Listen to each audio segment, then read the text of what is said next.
l'honneur, la louange, la puissance et la majesté. Ce matin, nous avons besoin de t'entendre. Parle à ton église. Édifie-nous ce matin au nom de Jésus. Amen. Que quelqu'un acclame le Seigneur.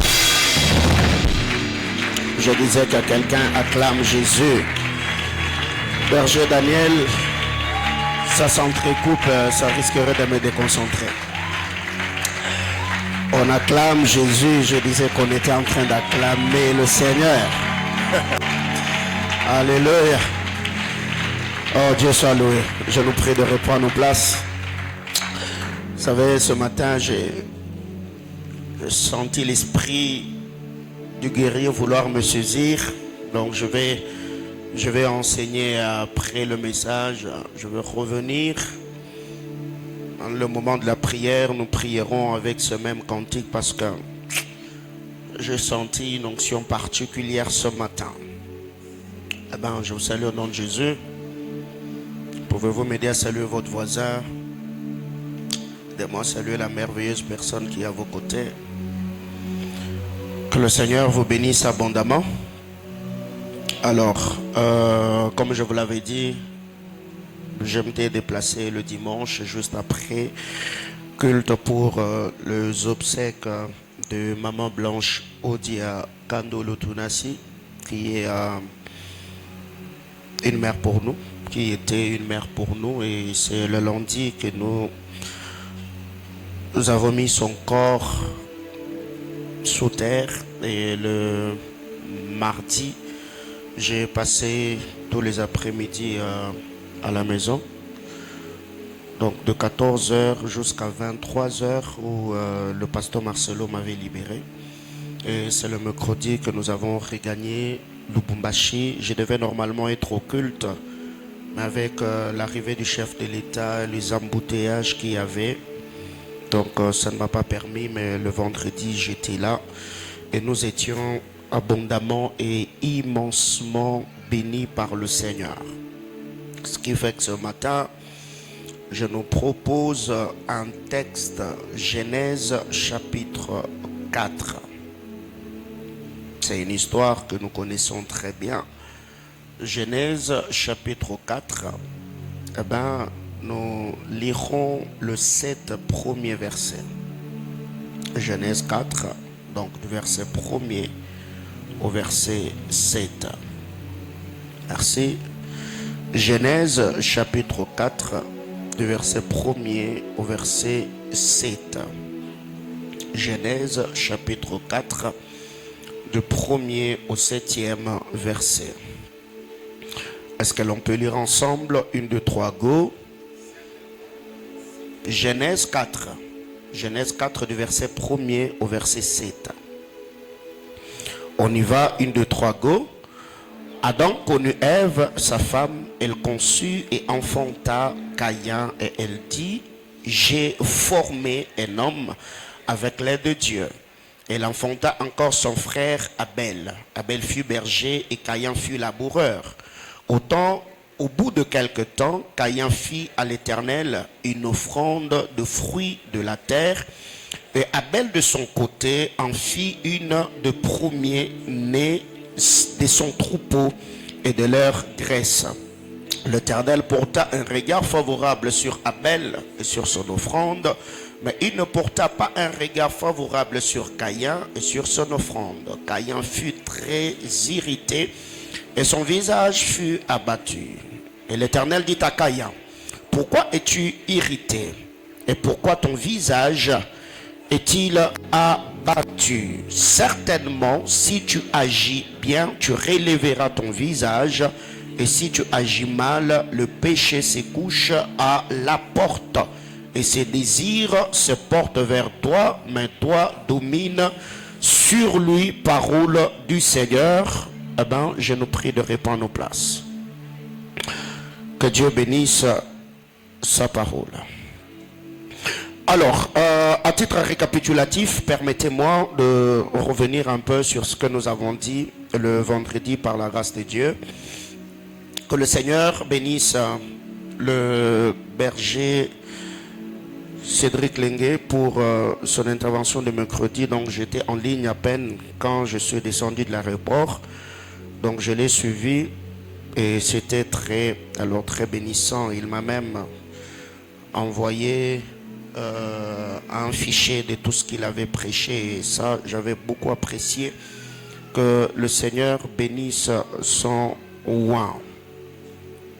Alors, le vendredi, par la grâce du Seigneur, nous avons partagé la parole de Dieu avec ceux qui étaient là. Nous avons dit, dans le bataille de l'âme, on était en train de parler de la libéralité. Donc, nous avons dit que donner n'est pas combien nous avons, mais la disposition de notre cœur. Donc, celui qui est libéral, donner n'est pas d'abord combien nous avons, mais c'est la disposition de notre cœur qui compte. Nous avons dit que la sensibilité dans le domaine du donner, c'est quand l'on est sensible en donnant à la personne quand il est réellement dans le besoin. Donc bénir quelqu'un, c'est lui donner ce dont il a besoin en son temps. Nous avons dit troisièmement que comprendre que la libéralité est l'expression des œuvres de la foi. Être libéral, c'est parmi les expressions des œuvres de la foi. Nous avons dit que la libéralité est une forme de reconnaissance envers ceux qui ont eu à nous donner aussi. Donc quand tu seras en train de faire du bien à quelqu'un, dis-toi que je suis également en train de manifester la reconnaissance envers toutes ces personnes qui m'ont aussi béni, qui m'ont aidé, qui m'ont soutenu, qui m'ont insisté quand j'étais dans le besoin. Autre chose, nous avons dit, ce que tu donnes, ne quitte ta main, mais ne quitte jamais ta vie. Ce que tu donnes, quitte ta main, mais ne quitte jamais ta vie. Autre chose, nous avons dit, nous devons savoir que le matériel n'achète pas le spirituel, mais elle nous donne l'accès. Le matériel n'achète pas le spirituel, mais le matériel peut nous donner accès aux choses spirituelles. La femme pécheresse ne pouvait pas acheter le pardon du péché par son parfum, mais le parfum qu'elle avait l'avait donné accès aux choses spirituelles. Et il y a beaucoup de gens comme cela dans la Bible qui ont eu à avoir accès aux bénédictions d'alliance à cause de ceux qui étaient dans leurs mains. Nous avons également dit que la libéralité te sécurisera toi et tout ce qui est à toi. Tout ce qui est à toi et tous ceux qui sont avec toi. Il y avait un nota bene, nous avons dit que quand nous donnons, il y a 4 types de libéralité. Nous avons parlé la libéralité de reconnaissance. La libéralité de reconnaissance, Genèse chapitre 8, du verset 18 au verset 20. Nous avons dit cette liberté de reconnaissance, on peut manifester cette reconnaissance envers Dieu, 2 envers un oint, 3 envers le parent. Deuxième type de libéralité, nous avons parlé de la libéralité d'obéissance. Ici, c'est quand Dieu te parle, Dieu te donne une instruction, Dieu te demande de faire quelque chose. Et là, d'ailleurs, nous avons vraiment beaucoup martelé. Nous avons parlé de Genèse chapitre 2, chapitre 22, du verset 1er au verset 2. Nous avons dit qu'Abraham, en allant à Morija avec Isaac, c'était la libéralité d'obéissance. Dieu lui avait dit, donne-moi ton fils, ton Isaac, celui que tu aimes. Le pas d'Abraham était le pas d'obéissance. Troisièmement, nous avons parlé de la libéralité d'humanisme. Donc la libéralité d'humanisme, c'est Matthieu chapitre 25, verset 42 au verset 45.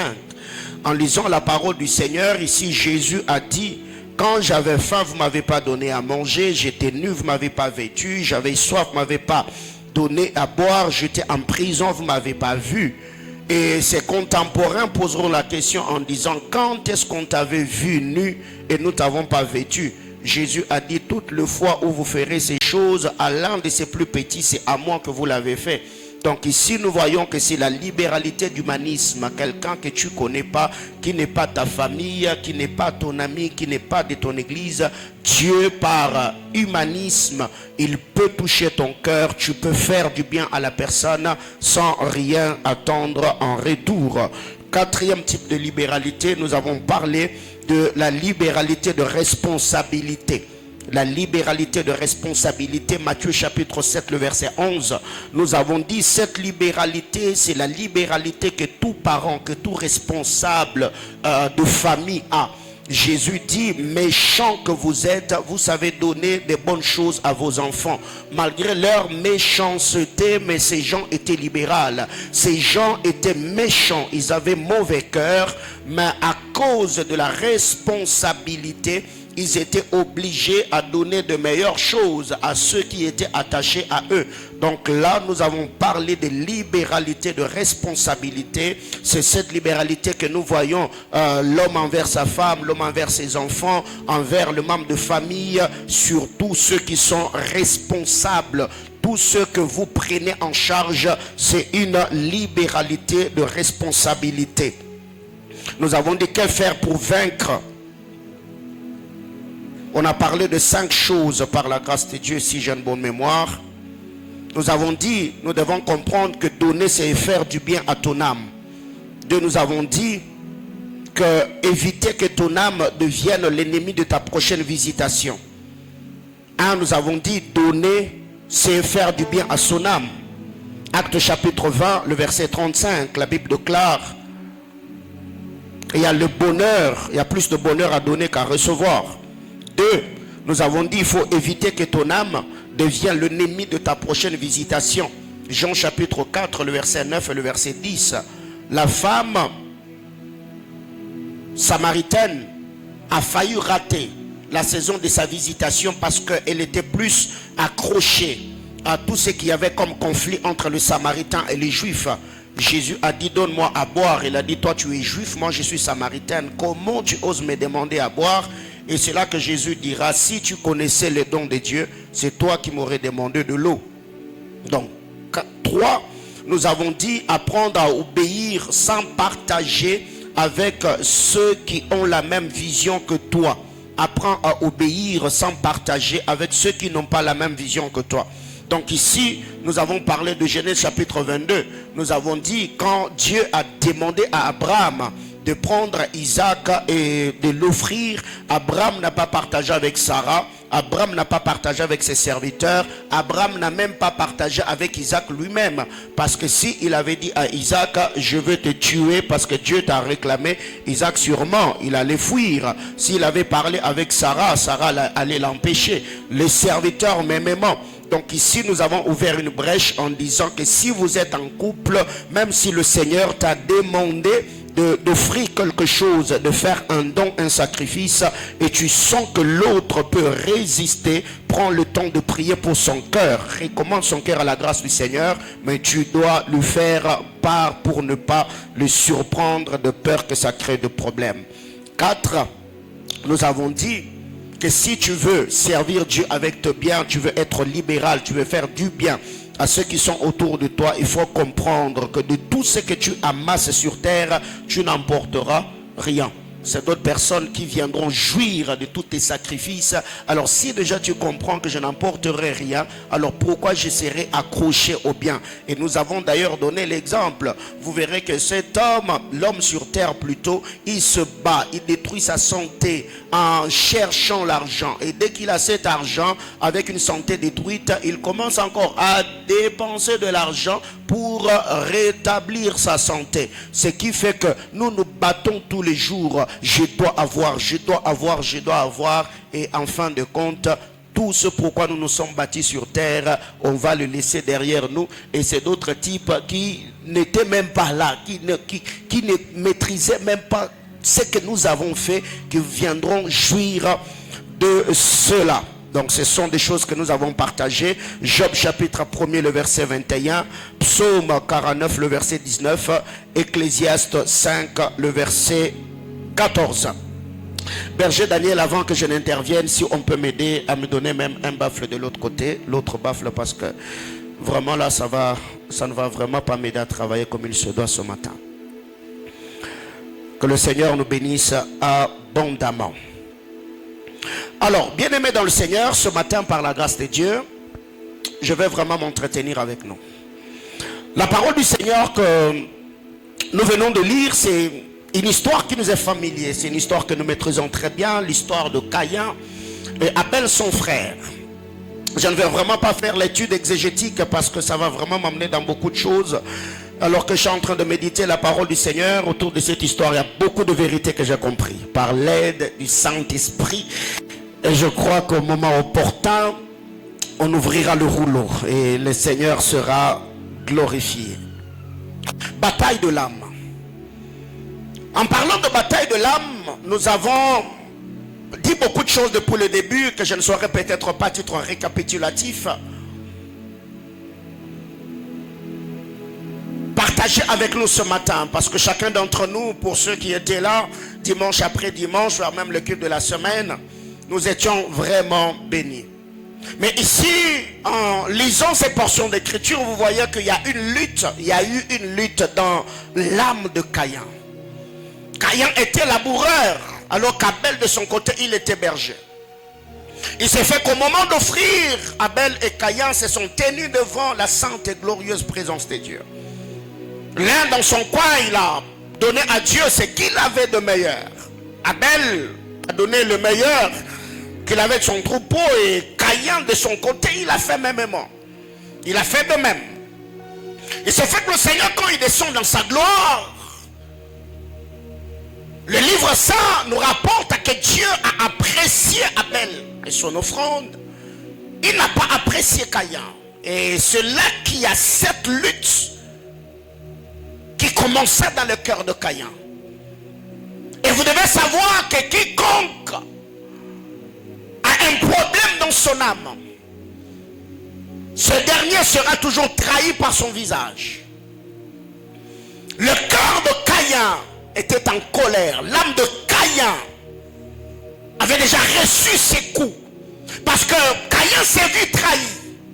Il s'est dit, comment expliquer? Moi je viens devant toi, je me suis battu, j'ai travaillé, j'ai sémé, j'ai veillé sur tout ce que j'ai mis en terre.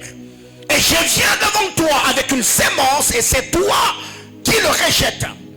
Pire encore, si j'étais seul, j'allais comprendre, ça n'allait pas me blesser. Mais ce qui est étonnant dans cette histoire, c'est que on est à deux. Tu apprécies l'un et tu rejettes l'autre.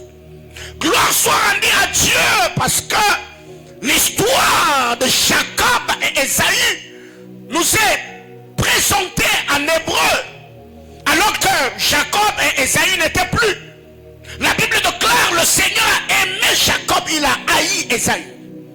Imaginez-vous vous-même si cette histoire était racontée ou relatée alors que Ésaü était vivant. Avant même qu'on lui pique la bénédiction, c'est qu'il allait faire déjà du mal à Jacob. Parce que très généralement, l'homme se voit trahi. Quand on est à 2, on est à 3, on est à 4, on est dans un groupe, et que l'on se rend compte que là, le Seigneur est bon envers les uns et il n'est pas bon envers nous. Quand je parle d'être bon, ça veut dire il fait grâce, il fait faveur, il fait prospérer. Ce que les autres entreprennent, mais nous, à notre niveau, nous luttons, nous nous battons et ça dérange. Alors, qu'est-ce que nous devons retenir? Le Seigneur vient, il dit à Caïn, mais pourquoi tu es fâché? Si tu agis bien, tu relèveras ta tête. Et si tu agis mal, le péché se couche à la porte de ton âme. Et ça, c'est ce qui dérange. Alors, qu'est-ce que nous devons retenir ce matin?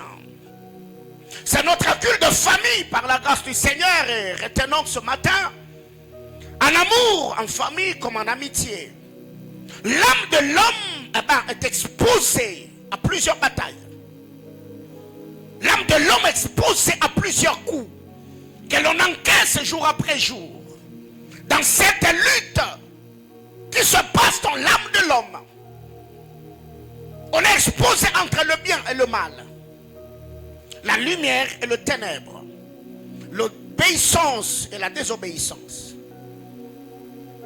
Vient déjà que notre âme enregistre plusieurs informations Retenons au moins que l'homme est en grande partie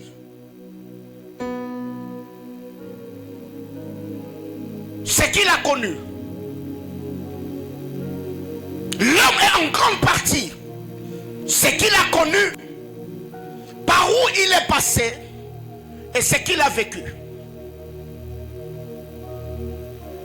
J'ai arrêté en disant que l'homme est en grande partie ce qu'il a connu, par où il est passé, ce qu'il a vécu ou ceux avec qui il a vécu ce qu'il a vécu. Vous allez me comprendre dans les minutes qui suivent. Dans cette bataille, dans cette lutte, retenons au moins les amis ce matin que l'âme de l'homme enregistre plusieurs événements qui le marquent dans son parcours. Dans le bataille de l'âme de l'homme enregistre plusieurs événements, plusieurs informations qui l'ont marqué durant son parcours. Et si ces informations ou ces événements sont mal gérés, l'âme de l'homme finira par devenir toxique. Si tout ce que tu as connu, ce que tu as enduré, les coups que tu as encaissés, les informations que ton âme a reçues, le bataille que tu as livré, si ces informations ne sont pas très bien gérées, tu finiras par devenir amer. Tu finiras par devenir toxique. Tu finiras par faire du mal à ceux qui sont dans ton environnement. J'entends quelqu'un me dire amen. Et si cet homme n'enregistre pas très bien ou ne gère pas très bien le bataille de l'âme, cet homme, il peut blesser facilement. Il fera souffrir. Ce dernier sera indifférent. Il peut devenir égoïste. Il peut devenir brutal. Il sera dur. Je réitère pour ceux qui écrivent. Si déjà les informations enregistrées dans notre âme ne sont pas bien gérées, ne sont pas bien filtrées, l'homme peut blesser. L'homme peut faire souffrir. L'homme sera indifférent. Il finira par devenir égoïste. Cet dernier peut devenir brutal. Cet homme peut devenir dur. Consciemment ou inconsciemment. Et il y a des gens comme ça dans la vie qui blessent facilement. Mais pour lui, il ne se rend pas compte qu'il a blessé. Lui pense que c'est une blague. Il peut être dur quand vous lui reprochez. Lui pense que vous ne le comprenez pas. Vous ne le cernez pas. Vous ne le saisissez pas. Pire encore, c'est quand cette personne le fait sciemment. Mais quand vous lui reprochez, il n'accepte pas le reproche pour changer. Il vous dira, c'est comme ça que je suis. Ces personnes-là sont les plus dangereux. Parce que vous devez savoir que dans notre parcours sur terre, il y a beaucoup de choses qui nous arrivent. Il y a beaucoup de choses que nous rencontrons. Et ce que nous devons savoir, c'est que quiconque veut être une bénédiction pour son environnement doit apprendre à faire la paix avec son passé. Si tu veux être une bénédiction pour ceux avec qui tu vis dans ton présent, fais un peu la rétrospection. Rentre dans ton passé. Fais la paix avec ton passé. Pourquoi j'ai dit de faire la paix avec le passé? Il y a des gens qui ne vivent plus dans le passé, mais qui sont rattrapés dans le présent par leur passé et finissent également par faire passer le présent de ceux qui sont avec eux. Par leur langage, leur comportement et leur manière de faire. Et ça, c'est très dangereux. C'est lui qui veut être une bénédiction pour ses contemporains dans son environnement. Il doit apprendre à faire la paix avec son passé. Il doit apprendre à pardonner ceux qui l'ont blessé. Il doit apprendre à faire passer tous les événements marquants, bonnes ou mauvaises, qu'il a connus dans son passé. Alors, les amis, toujours dans mon introduction, retenons ceci. Je venais de dire tantôt que l'homme, dans son parcours, il y a plusieurs informations qui sont enregistrées en lui. La liste est exhaustive, mais ce matin, il y a ce que j'appelle les informations génétiques. Il y a des informations génétiques. Je vous ai toujours dit dans cette maison d'alliance que le phénotype est l'influence du génotype. Les phénotypes et l'influence du génotype. Pourquoi? Parce que le pelage du léopard n'est pas d'abord la manière dont ce poil pousse dehors, mais c'est dans son sang. C'est dans le gène. Ce qui fait que même si vous enlevez le pelage du léopard, vous n'avez rien fait. Si vous laissez le temps au léopard, d'autres pélages vont pousser. Alors qu'est-ce qui arrive? C'est que ici, parlons des informations génotypes. Je les prends à deux volets. Premièrement, c'est ce que nous appelons l'hérédité. C'est que nous avons hérité comme information de par le premier homme, notre père Adam. Et c'est ce que nous appelons la nature pécheresse. La désobéissance du premier homme.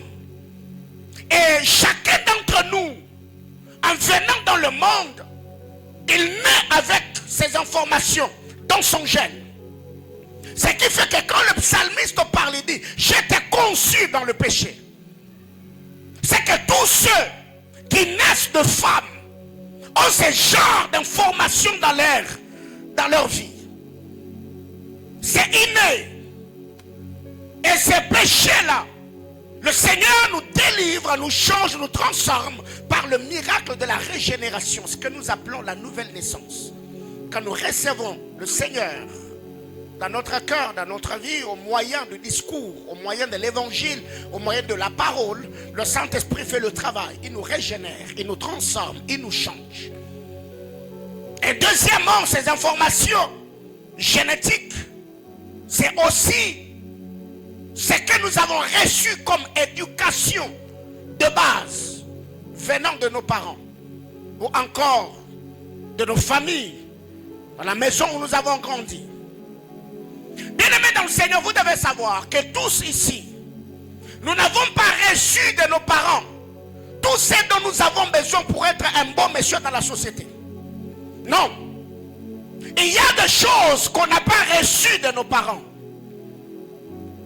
Il y a certaines informations que nous n'avons pas reçues. C'est que chacun d'entre nous ici n'a pas seulement hérité le péché d'Adam, mais aussi il y a certaines choses que nous avons héritées de nos parents. Ce qui fait qu'il y a d'autres personnes, quand tu fais quelque chose, on te dit non, non, toi tu as la colère de ton père. Toi, cette manière de faire, c'est vrai, ça c'est ta maman. Alors que humainement parlant, vous êtes diamétralement opposés.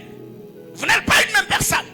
Mais pourquoi? Parce que en naissant, ce n'est pas seulement le sang d'Adam que tu as hérité, mais il y a aussi certaines valeurs intrinsèques que nous avons héritées de nos parents. Deuxièmement, il y a ce que j'appelle les informations environnementales. Une influence reçue de par notre environnement. Le milieu où nous avons vécu.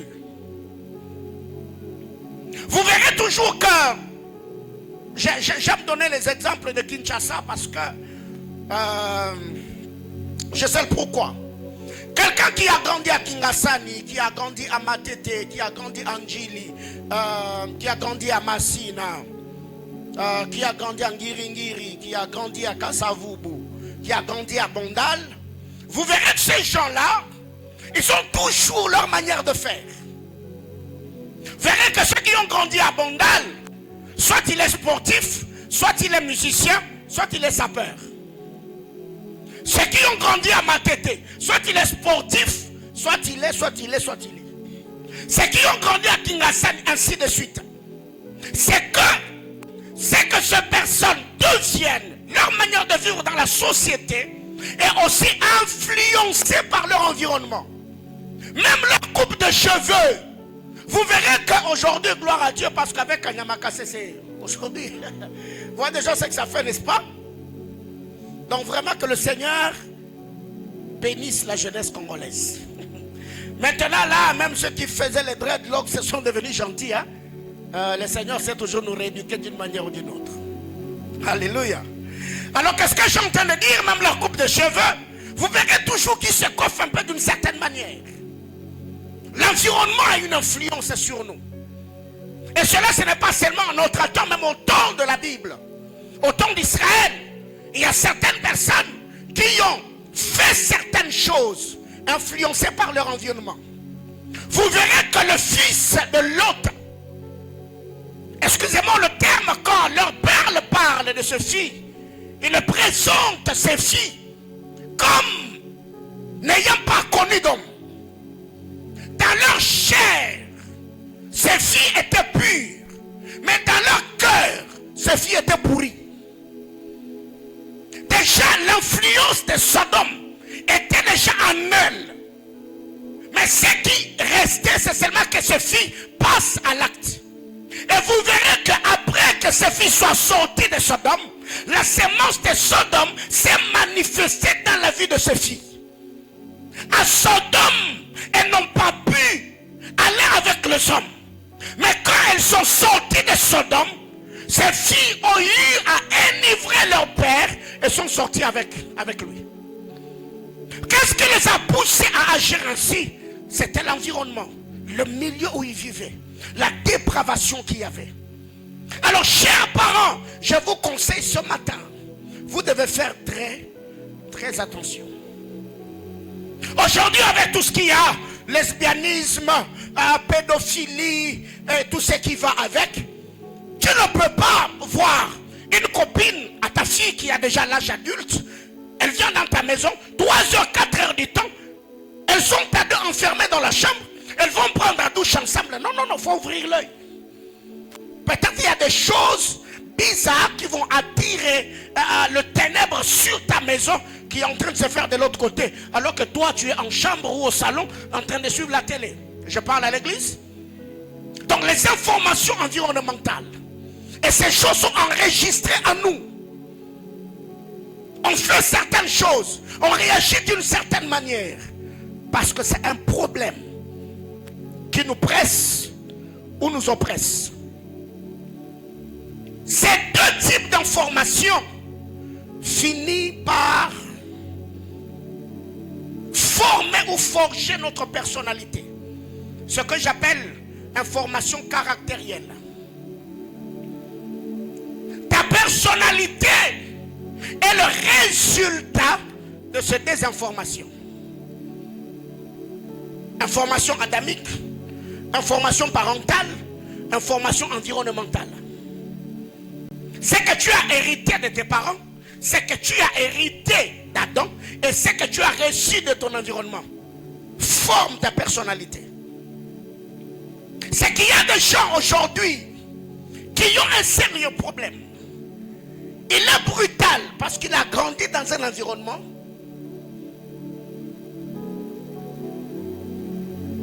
Il n'a pas posé, il n'a pas les pieds sur terre. Mais quand vous rentrez dans le passé, ces garçons-là, cette fille-là n'avait pas ce comportement-là. C'est qu'il y a eu quelque chose qui s'est passé dans sa vie. Et ce matin, je voulais quand même le dire. C'est mon témoignage personnel. En grandissant, j'étais un garçon bouillant. Vraiment bouillant. J'étais vraiment bouillant. J'étais vivant, en fait. Mais en 99, quand mon père est parti, je suis devenu l'ombre de moi-même. Il y a plusieurs personnes, déjà quand vous me regardez, ça donne l'impression que je suis trop expressive. Et je m'exprime beaucoup quand je suis dans l'exercice ministériel. Mais mon épouse est là, dans la vraie vie comme ça, je ne parle pas trop. Ma vie, c'est la solitude. Et il y a des gens par moment, je ne sais pas comment tenir une conversation dans la vraie vie comme ça. Je suis trop réservé. Je passe mon temps dans ma chambre. Je suis soit dans mon bureau en train de lire, soit je suis dans ma chambre de prière. Mais au début, je n'étais pas comme ça. J'étais trop bouillant. Mais qu'est-ce qui a fait que je devienne trop réservé, que j'aime la solitude? C'est une circonstance, un incident qui s'est passé dans mon passé. Et je suis en train de lutter jusqu'à aujourd'hui. Ce qui n'est pas du tout facile. Que quelqu'un me dise amen. C'est là que je dis que quiconque veut être en bénédiction pour sa génération doit apprendre à faire la paix avec son passé. Qu'est-ce que tu as connu dans ton passé? Quelle est l'influence que cela a sur ta vie? Si tu n'as pas le temps de faire l'introspection ou la rétrospection, tu penseras que tu es une bonne personne, alors que ceux qui sont autour de toi ont des visages larmoyants. Ce qui ne sera pas intéressant. Alors ce matin, je veux partager avec nous 5 types de batailles. Et l'on va prier le Seigneur. Notre thème de ce mois de juin, c'est le bataille de l'âme. Le bataille de l'âme.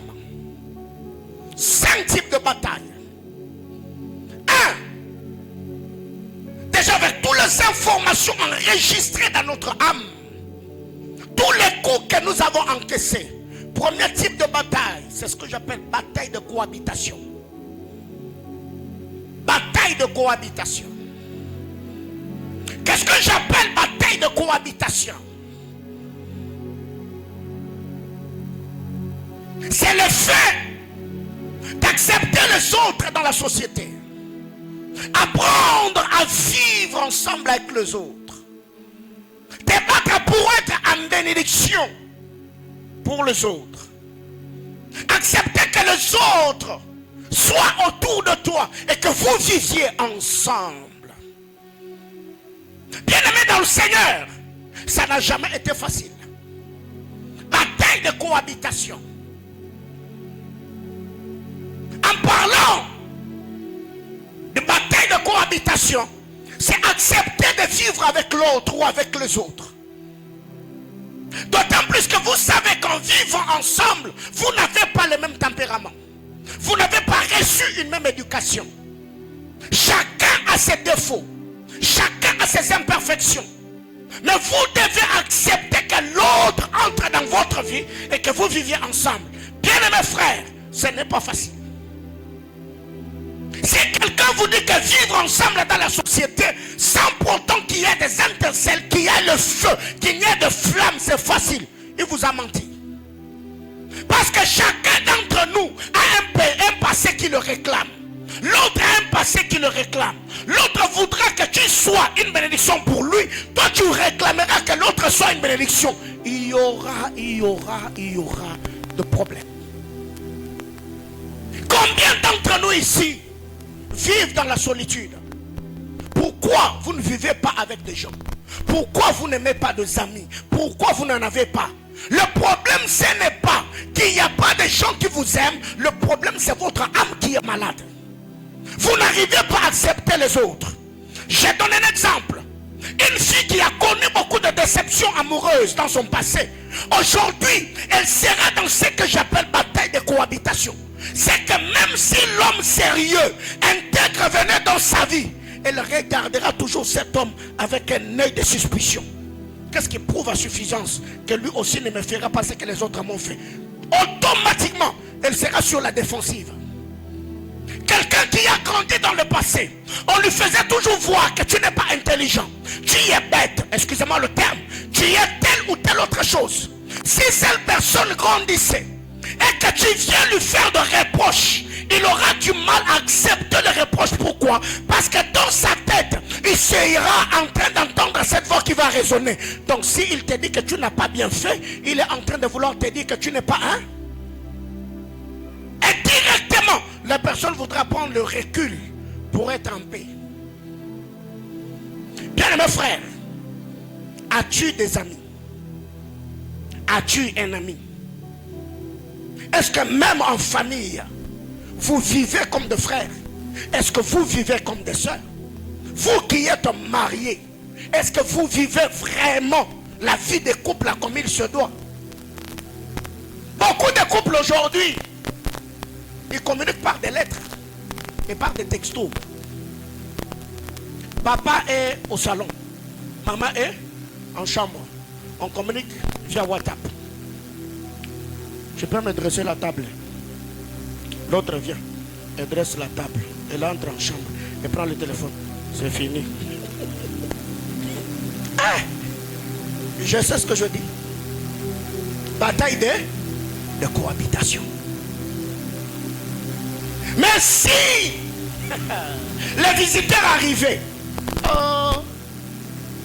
Adam et Ève, ils vont s'appeler chérie. Quel mensonge, quelle hypocrisie. Chérie, est-ce que tu peux amener de l'eau? Est-ce que... Il suffit seulement que vous partez. On récupère le téléphone. Ça continue. Est-ce que tu as la facilité de t'intégrer? Est-ce que tu vis aisément avec les gens?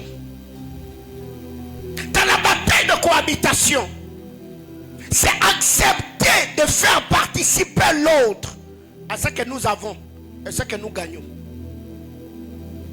C'est ce que je dis la semaine. Dans la bataille de cohabitation, il y a des hommes aujourd'hui qui ne partagent pas avec leur épouse. Parce que pour lui, c'est lui qui cherche l'argent. Sa femme ne fait rien. Donner de l'argent à sa femme, dans sa tête, c'est comme le gaspillage. Mais bien aimé frère, est-ce que toi tu sais ce que c'est porter une grossesse? Est-ce que toi tu sais ce que c'est tenir une maison? Est-ce que toi tu sais ce que c'est prendre soin des enfants? Bien aimé frère, au mois de décembre, quand j'ai laissé maman partir avec les enfants à Johannesburg, je suis rentré, frère, pour me réveiller seulement le matin. Il ne faut pas en faire un problème. Pour me réveiller seulement le matin et faire mon propre lit. Hein? Je me réveille comme si je regarde le lit. Je dis, eh Seigneur, Patricia Roudi et tout. Parce que je ne suis plus habitué. Maintenant, quelqu'un comme ça avec qui vous avez vécu 5 ans, 10 ans, la personne a pris le risque 3 fois, 4 fois, portant de grossesse. Pire encore, c'est quand la personne est passée par césarienne. Et tu vois, c'est lui que Dieu bénit, c'est lui qui travaille. Il n'accepte pas faire participer l'autre à la bénédiction que Dieu donne. C'est qu'il a un mauvais cœur. Je parle à l'église. Bataille de cohabitation. Il y a des hommes qui sont égoïstes. Il peut s'acheter une chaussure de $500. Mais si sa femme lui dit, chérie, est-ce que tu peux m'acheter? J'ai vu une chaussure à $100. Oh non, tu vois, c'est beaucoup d'argent. On doit finir la maison. Oh, toi, quand tu t'achètes des costumes, des belles montres et des chaussures, là, ça, c'est pas gaspillage. Dis à ton voisin, ton âme est malade. Dans la bataille de cohabitation, il y a aussi ce problème. Tout ne tourne que tout autour de papa. Maman n'a même pas de compte en banque de son mari. Maman ne sait pas combien son mari gagne le mois. Maman ne sait rien. Oh non. Bien-aimé frère, si toi tu étais femme et que ton mari se comporte avec toi comme tu te comportes avec la fille d'autrui, est-ce que tu allais être heureuse? Je l'ai dit la semaine. Aujourd'hui, il y a de belles sœurs. Quand tu regardes la femme de ton frère en train, je ne dirais pas jouir parce que jusque-là, il n'y a même pas la jouissance. On couvre seulement le corps. On l'a acheté iPhone 14 Pro Max ou 15. Elle a une voiture. Elle passe une nuit dans une belle maison. Et toi, tu es fâché. Oh non. Elle gaspille l'argent de notre frère. Tout le temps, c'est dans des vacances. Elle change de habits. Oh, si toi aussi on t'épousait, est-ce que tu ne voudras pas aussi aller en vacances? Est-ce que tu ne voudras pas voir des belles chaussures? Pourquoi beaucoup de jeunes sœurs jalousent les femmes de leurs frères? Parce que vous avez un problème dans vos âmes. Vous avez un mauvais cœur. Vous ne savez pas ce que cette fille endure dans la maison de votre frère. Alors si elle peut avoir même peu de temps de bonheur, laissez-la jouir aussi. Pire encore, c'est quand une mère jalouse sa belle-fille. Ça, c'est catastrophique. La Bible claire, on on vous mesurera avec la mesure dont vous vous serez servi. Si vous avez des filles dans votre maison et que vous voyez la fille d'autrui qui a épousé ton fils, vous la maltraitez, vous ne voulez pas qu'elle soit heureuse. Demain après-demain, tes enfants aussi t'amèneront le même rapport. Parce que sur la terre, nous sommes dans un ping-pong. Ce que tu fais à l'autre, on te le fera aussi. Alors que faire? Dans la bataille de cohabitation, il y a toutes ces réalités auxquelles nous serons confrontés. Troisièmement, dans la bataille de cohabitation, si l'on veut vivre en paix avec l'autre, il faut l'aimer. Il faut pardonner la personne. Et travailler sur le caractère de la personne pour l'aider à devenir une bonne personne. Il faut aimer. Il faut pardonner. Et ne pas laisser la personne dans ses faiblesses-là ou dans ses erreurs-là. Mais travailler aussi pour que la personne devienne une bonne personne. Mais avant de passer, je voudrais aussi vous parler pour les belles filles. Ce n'est pas parce qu'on t'a épousé que tu dois maintenant montrer à tes belles sœurs que toi tu as déjà gagné la vie. Considère tes belles sœurs comme tes propres sœurs. Si demain après-demain, tu as aussi le moyen peut-être de l'acheter une chaussure, ce n'est pas un péché. Si tu as le moyen de l'acheter le vêtement, ce n'est pas un péché. Ta belle-mère n'est pas ta rivale. Est-ce que je parle à l'église? Ta belle-mère n'est pas ta rivale. Parce qu'il y a des moments où vous envoyez le feu qui ne parte même pas. Oh, je suis votre pasteur, je sais ce que je prêche. Oh non, avec tous ces prophètes qui vous donnent, des prophètes mentionnistes, des prophètes clandestins, qui vous donnent des professions, non, Dieu m'a dit, c'est ta belle famille qui t'est... Oh, pourquoi seulement quand c'est la femme, c'est la belle famille? Pourquoi seulement c'est l'homme, c'est la belle famille? Vous ne voyez pas qu'il y a la manipulation dans les prophéties de ces temps-ci?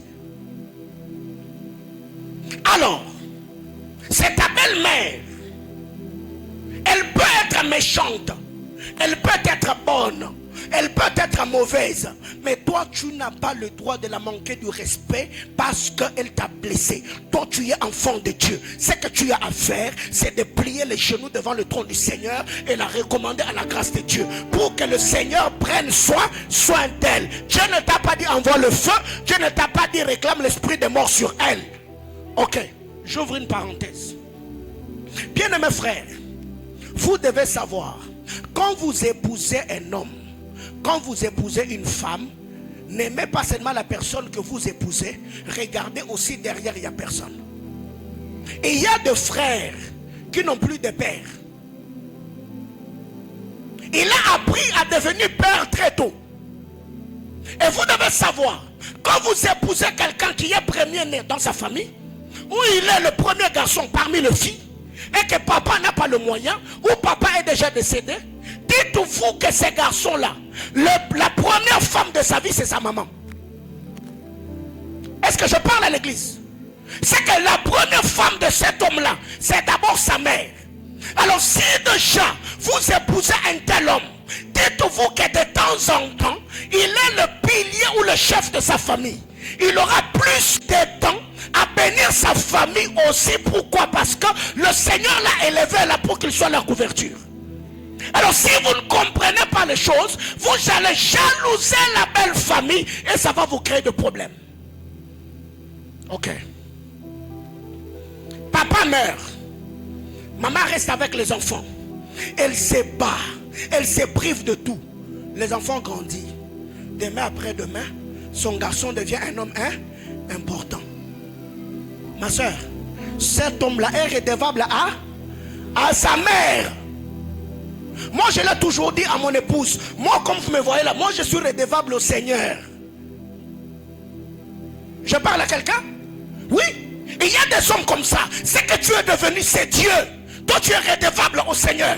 Il y a d'autres personnes. Au-delà d'être redevable au Seigneur, il est redevable à sa mère.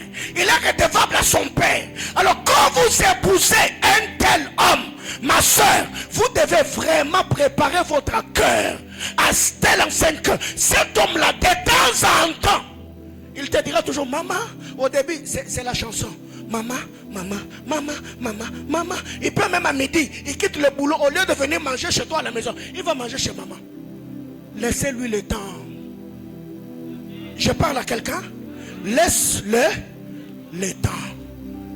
Il finira par comprendre. Vous n'avez que 2 ans de mariage, alors que lui a vécu plus de 25 ans avec sa mère. Ce n'est pas dans 2 ans que tu vas le séparer de sa maman. Non, non. Mais aussi si c'est une femme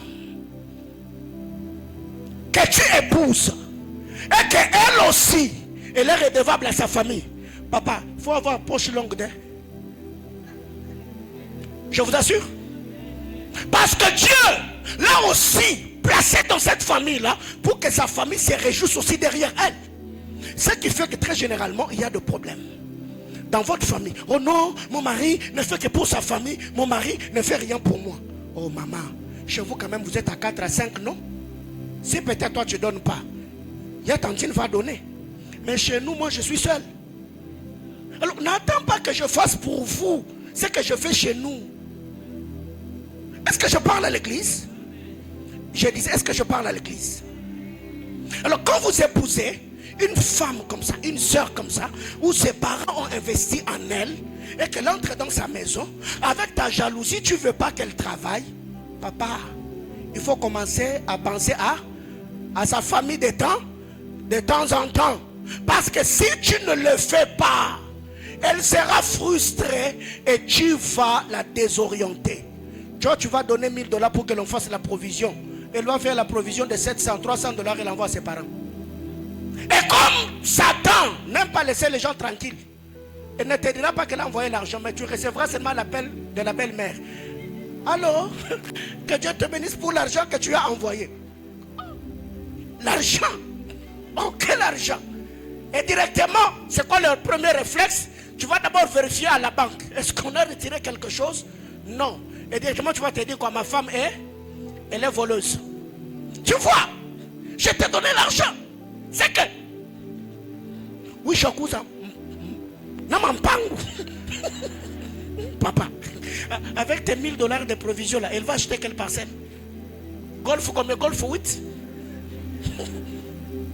Je parle à l'église? Oui. Parce que quand on prêche, on ne vous prêche pas seulement le ciel, mais on vous communique aussi certaines valeurs de comment vivre dans la société. Les amis, quand tu vas draguer la soeur d'autrui, regarde derrière elle. Si tu vas, c'est un frère qui vient t'épouser, regarde dans sa famille. Je l'ai toujours dit, moi là, moi je suis redevable au Seigneur. Là où je suis, c'est la grâce de Dieu. Il n'y a personne dans ma famille qui peut dire que c'est grâce à nous, non. Mais il y a des gens là où ils sont aujourd'hui. C'est leur père, c'est leur mère qui se sont battus pour qu'ils arrivent là. Alors vous devez savoir, cet homme-là est redevable à ses parents. Alors tu vas commencer à souffrir de gastrites, de maux d'estomac pour rien. Mon mari, tout le temps c'est sa famille. Non, laisse-lui le temps. Mais papa, ce n'est pas aussi parce que toi tu es redevable à maman que tu dois faire souffrir ta femme. Il faut avoir l'intelligence et la sagesse pour créer l'équilibre. Il y a un temps pour maman, mais il y a aussi un temps pour mon épouse. Même en donnant à maman, mon épouse doit être au courant. Vous devez vous préparer. Parce que tout ce que je fais pour ma famille, elle sait que chaque fin du mois, j'envoie l'argent de la provision, j'envoie l'argent du loyer. Elle sait. Donc, je suis déjà en sécurité. Maintenant, le problème avec vous, vous ne partagez rien. Vous n'avez pas le temps de converser. Vous ne partagez pas avec l'autre ce que vous faites pour vos familles et ça crée la frustration. Toi qui n'es pas marié, tu es sauvé. Il faut prendre ces choses au sérieux. Je parle à l'église? Ok. Alors, dans la bataille de cohabitation, que faire? Que faire? La première des choses, Vous devez comprendre que vous êtes des imparfaits qui vivent ensemble. Ne réclame pas la perfection de l'autre parce que toi tu ne l'es pas. Il faut comprendre qu'on est des imparfaits qui vivent ensemble. Il y a des gens comme ça dans la bataille de cohabitation. Ils exigent trop des autres alors qu'eux-mêmes sont pleins de défauts. Non, toi tu parles comme ceci, toi tu m'avais parlé comme cela, toi tu avais fait, toi tu avais fait. Mais quand tu regardes en toi-même, il y a encore des choses que l'autre peut te reprocher. Alors si vous voulez vivre ensemble en paix, première chose que vous devez fixer en vous, c'est que nous sommes des imparfaits qui doivent cohabiter ou vivre ensemble.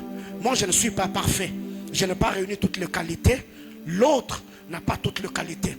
Demain, après-demain, quand il commettra le forfait, je suis déjà. Le fait de comprendre que nous sommes des imparfaits qui vivent ensemble créera en toi la disposition ou la prédisposition du pardon. C'est que dès que l'autre va me blesser, comme je sais et que je suis conscient que nous sommes des imparfaits qui vivent ensemble, je lui accorderai mon pardon parce qu'il n'est pas parfait. Maintenant, si vous êtes placé sur le sommet de la montagne de la perfection, vous jugerez l'autre, vous le blesserez et la personne finira par devenir amère et un porc qui pique à tes côtés. Il y a des gens comme ça qui ne changent plus parce que tout le temps vous le pointez de doigt. Toi tu y es ceci, toi tu y es fait ceci, toi tu as fait. Et la personne finit par se fatiguer. Comment est-ce que tu n'as jamais eu le temps de louer mes qualités, de parler aussi de certains efforts que je fournis jusqu'au-là? Tout ce que toi tu sais voir à moi, c'est seulement les mauvaises choses que tu n'apprécies pas. Même quand je fournis d'efforts pour faire quelque chose, toi tu n'en parles jamais. C'est qu'il faut préparer ton mental. J'ai bien dit en amour comme en amitié, même en famille. Dites-vous, vous êtes des imparfaits qui vivent ensemble. Parce que quand vous allez dans la maison de Jacob, vous allez condamner le frère de Joseph de l'avoir vendu, comme si eux étaient mauvais. Mais Joseph aussi n'était pas parfait. Joseph n'était pas saint. La Bible déclare Joseph vivait avec ses frères et rapportait à son père ce que faisait c'est. En lingala on dirait que Joseph était comment? Songi. Et quand ce frère leur a dit non, ce gars, il a tellement créé de problèmes entre nous et notre père. Alors on fait quoi? Qu'on puisse le liquider. C'est que mettez-vous ensemble, mettez-vous en tête qu'en vivant en amour, en amitié, même dans vos familles, vous êtes des imparfaits qui vivent ensemble et qui doivent travailler pour se parfaire et vivre en harmonie. Deuxièmement, que faire? Évitez de minimiser le sacrifice de l'autre et reconnaître que ce que l'autre fait crée l'équilibre dans ta vie. Ne minimisez pas le sacrifice des autres. Dans la bataille de cohabitation, ne minimisez pas le sacrifice de l'autre. Comme ce que je venais de dire, c'est toi qui sors le matin, tu vas chercher l'argent. Mais quand il y a un problème, c'est toi qui se mets à râler. Dans cette maison, c'est moi qui cherche l'argent. Oh, toi tu cherches l'argent, moi je prends soin de la maison. Toi tu cherches l'argent, moi je prends soin des enfants. Toi tu cherches l'argent, mais c'est moi qui porte ta grossesse. Chacun fait quelque chose. Maintenant, quand surtout je vais parler à nous les hommes, on a notre orgueil masculin. Non, c'est moi qui cherche l'argent. Tout ça, c'est mes sacrifices. Ok. Quand tu reviens du boulot, c'est toi qui prépares la nourriture. C'est toi qui fais la lessive de tes habits. C'est toi qui repasses. Quand tu es malade la nuit, qui prend soin de tes enfants? Aujourd'hui, on t'appelle père. C'est toi qui as porté grossesse. C'est qu'à un moment, on doit être reconnaissant. On ne doit pas minimiser le sacrifice de l'autre. Parce que c'est ce que l'autre fait qui crée l'équilibre.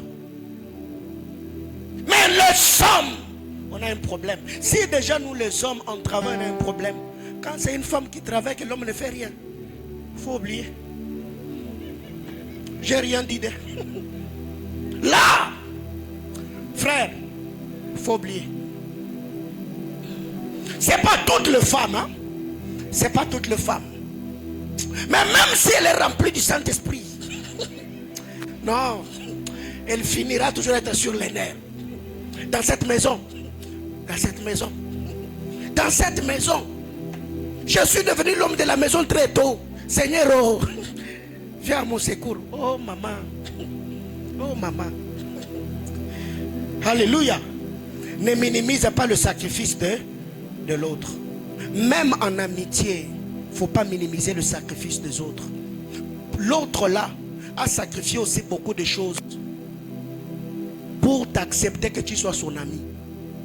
C'est aussi un sacrifice. Parce que tu n'es pas clean. Tu as aussi un passé chargé. Tu as aussi des défauts. Mais quand la personne t'accepte dans sa vie, c'est aussi un sacrifice. Très généralement, quand c'est nous qui avions raison, on a toujours la facilité à pointer de doigt les autres. Toi tu avais fait, toi tu avais fait, toi tu avais fait. Pourquoi? Parce que l'homme se place toujours sur la montagne de la perfection. Qui sont parents ici? Qui sont mariés ici? Ok. Vous êtes papa, vous êtes maman. Rassurez-vous que là où vous êtes, vous n'êtes pas arrivé là seul. Il y a quelqu'un à vos côtés qui n'a peut-être pas votre cerveau, qui n'a même peut-être pas la force musculaire que vous avez, mais qui a aussi fait quelque chose dans votre vie pour que vous soyez là où vous êtes. Toi-même, tu sais que jeûner là, pour toi c'est un problème. La vie de prière là, tu ne pries pas suffisamment. Mais cette femme-là, elle va dans des montagnes, elle pleure, elle gémit devant Dieu. Ça aussi, c'est le sacrifice que vous devez louer. Elle a donné naissance 2, 3, 4, 5 enfants. Frère, tu ne sais pas ce que c'est porter une grossesse. Alors il faut reconnaître le sacrifice de l'autre.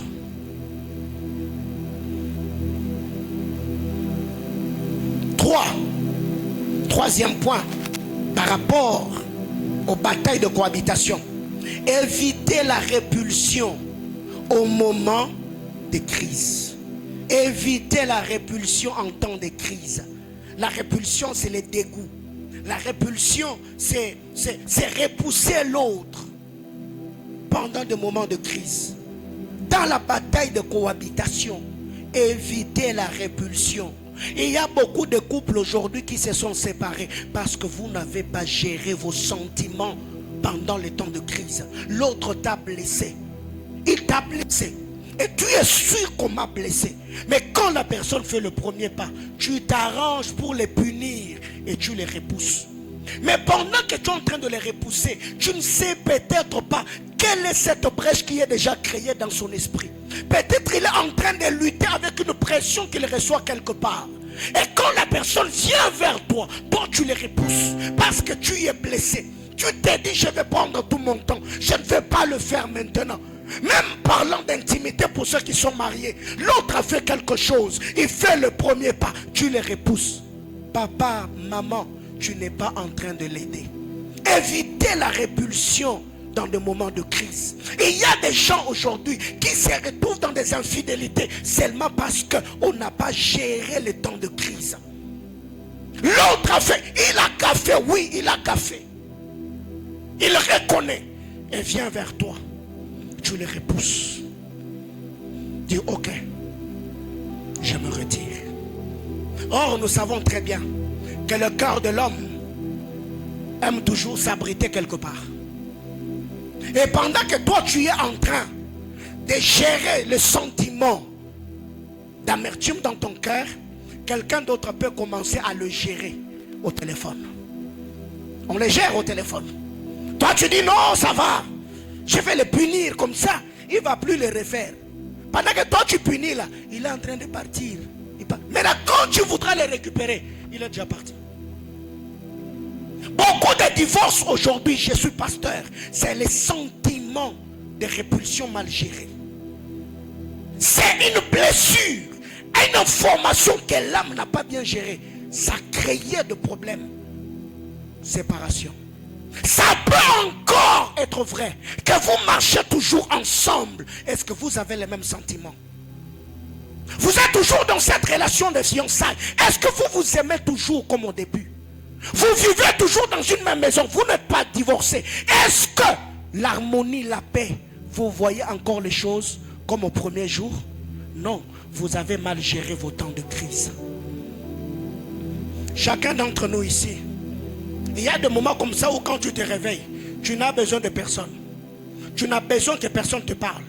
Tu as besoin d'être seul. Comment vous gérez ce temps-là? Il y a des moments comme ça, pour ceux qui sont mariés, l'autre t'a tellement blessé au point où, quand tu regardes son visage, il t'énerve. Comment vous gérez ces temps de crise? Comment vous gérez ces temps de crise? Il y a une fois quelqu'un, il y a 3 ou 4 ans, la personne est entrée dans mon bureau et m'a dit, pasteur, je sens que depuis un temps, mon mari m'a tellement fait du mal, que je sens que je l'aime plus comme je l'aimais. J'ai dit, madame, fais très attention. Tu y es déjà en insécurité. Quand vous n'avez plus le même sentiment pour vos partenaires, comment vous gérez ces temps de crise? Qu'est-ce qui vous aide à allumer la flamme pour ne pas vous exposer au pire? C'est le problème aujourd'hui. Nous chassons les démons de célibat. Nous refusons le divorce, mais nous ne savons pas enseigner à l'église comment gérer les temps de crise. C'est un temps qui va passer. Tu peux détruire en un mois ce que vous avez bâti dans 5 ans. Et tu restes là avec le regret dans ton cœur. Ça t'est déjà arrivé? Le sentiment de répulsion, en amour comme en amitié, où tu sens que tu es en bon terme avec quelqu'un, mais depuis un temps, tu sens vraiment le dégoût. Tu ne veux plus que cette personne-là soit dans ta vie. Même quand il t'écrit, tu regardes son message. Quand il t'appelle, vous allez me dire ici que ça ne vous arrive jamais? Tu mens. Je dis tu mens. Ça nous arrive à nous tous ici. Quelqu'un avec qui tu étais vraiment en bon terme, mais il a fait quelque chose, ça t'a lésé. Et tu as besoin de prendre du temps. Il y a d'ailleurs, les autres sont sincères. Vous avez reçu toutes les prophéties possibles. On vous a dit, vous êtes faits l'un pour l'autre. Mais parce qu'il y a le sentiment de répulsion, tu dis à l'autre, non, laissez-moi d'abord le temps. Hein? L'autre là n'est pas un acquis. Je parle à l'église. Ton mari là n'est pas un acquis. Ta femme là n'est pas un acquis. Ça veut dire tous les jours de ta vie, tu dois te battre pour faire tomber amoureux ou amoureuse la personne qui t'a aimé hier. Battez-vous, draguez-vous au quotidien. Les jours où tu penseras que cet homme-là est un acquis, tu vas commencer à le négliger et Satan peut détruire. Les jours où tu penseras que cette femme-là est un acquis, tu vas la perdre. Ok. Grandissez, vous allez comprendre. Il y a des gens comme ça. Non, je l'ai déjà épousée. C'est une femme qui craint Dieu. Hein? Non, lui c'est un saint homme de Dieu. Hein? Ok. Samson était un saint homme de Dieu. Est-ce que je parle à l'église? Ça veut dire tous les jours de votre vie, ne pensez pas que votre partenaire est un acquis. Ne pensez pas que votre ami là est un acquis. Avant qu'il soit ami avec vous, il était ami avec quelqu'un. Je parle à quelqu'un. Avant que cette femme là ne t'aime toi, tu n'es pas le premier qui a eu à la draguer dans sa vie. Et tu n'es pas le dernier qui l'a dragué dans sa vie. Peut-être au bureau, quand elle est, peut-être à l'université, peut-être sur les réseaux sociaux, il y a des gens qui la draguent. Ah, tu es belle femme, quelle belle taille, t'as un joli teint. Lui, quand il est chez toi à la maison, tu les regardes, genre, alors elle fera quoi? Hein? Tout homme a besoin d'être encouragé. Tu es intelligent, tu es brave, tu es fort, tu es mon homme, tu es bien habillé, tu es éloquent. Et la femme aussi aime les éloges, qu'on la donne le temps. Oh, Seigneur. Bien-aimés frères, berger, créez-moi une conférence de couple. Je sens qu'il y a des choses à dire, mais Je ne sais pas tout dire ici. Alléluia. Dites-vous seulement que la personne avec qui vous vivez n'est pas un acquis. Battez-vous pour garder les bonnes personnes dans vos vies. Payez le prix qu'il faut. Et si vous savez que vous avez fait quelque chose, ayez les stratégies pour vous faire pardonner. Ayez des stratégies pour vous faire pardonner. Tu peux demander pardon indirectement en faisant quelque chose seulement. Non.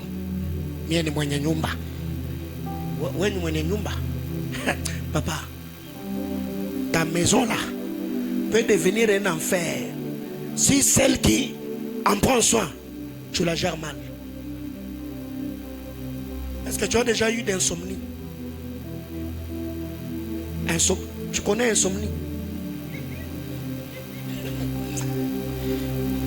Ouais.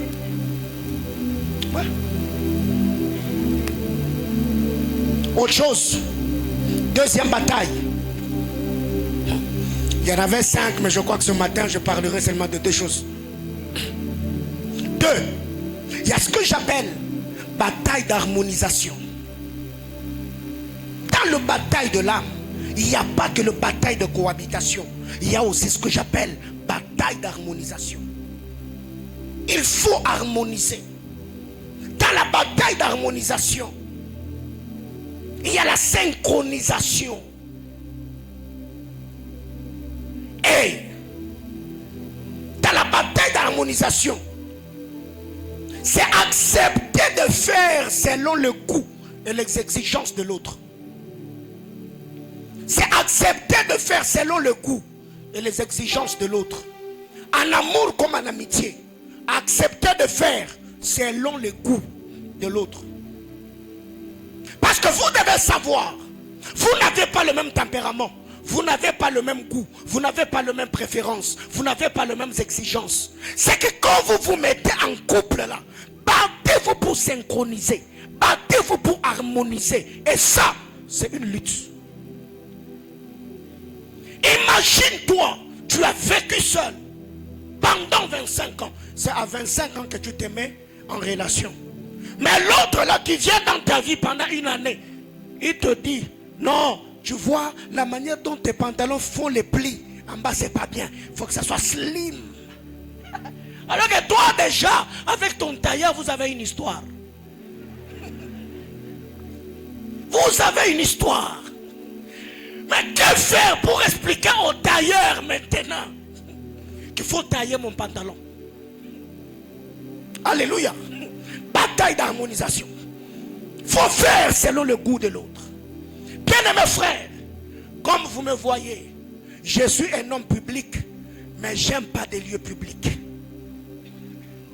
Ça, j'ai béni le Seigneur parce que mon épouse l'a accepté comme ça. J'aime pas les lieux publics. Comme vous me voyez là, oh, aller manger au restaurant, faire des sorties. Ça, c'est pas mon truc. Maman, Minaland.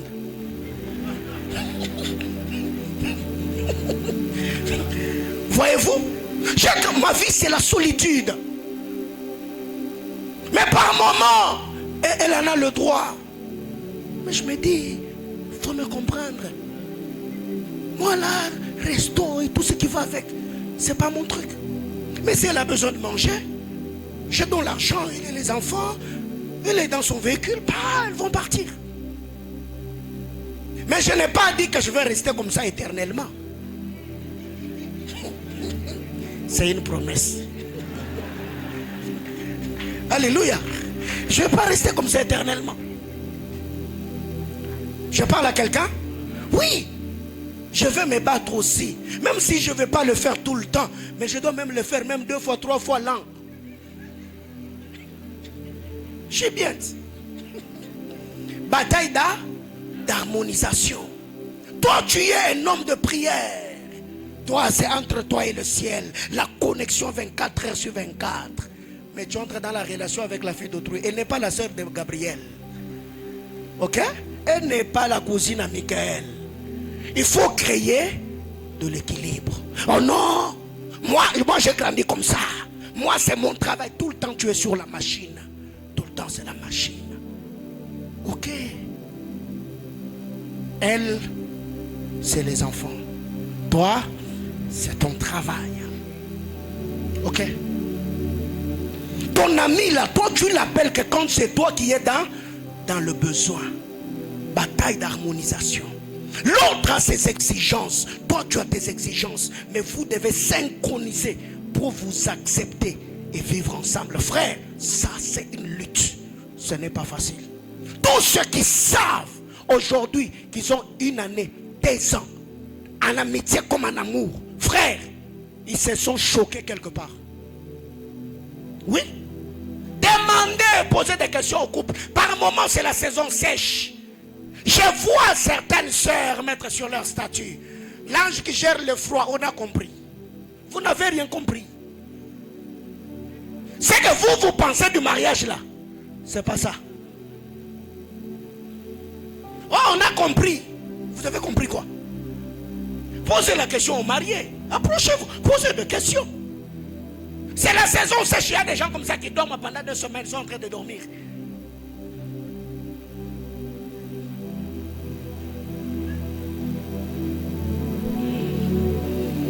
Ok. Comme tu as compris, tu as compris. Quand tu entreras dans le mariage là, tu vas dire à Dieu, ah bah père, fais stopper Gabi. Et fais reposer Mika. Envoie Gabi. Ouais. Le mariage, ce n'est pas ce que vous pensez là, mes soeurs. C'est pas ça. C'est beaucoup de choses, le mariage. Beaucoup. Il faut accepter l'autre selon le goût. Accepter les corrections et les remarques de l'autre. C'est dans la bataille d'harmonisation. L'autre vient et te dit chérie. On ne dit pas la feu, on dit le feu. Tu vois déjà, toi tu es l'homme de feu. Et tu dois accepter ça comme ça.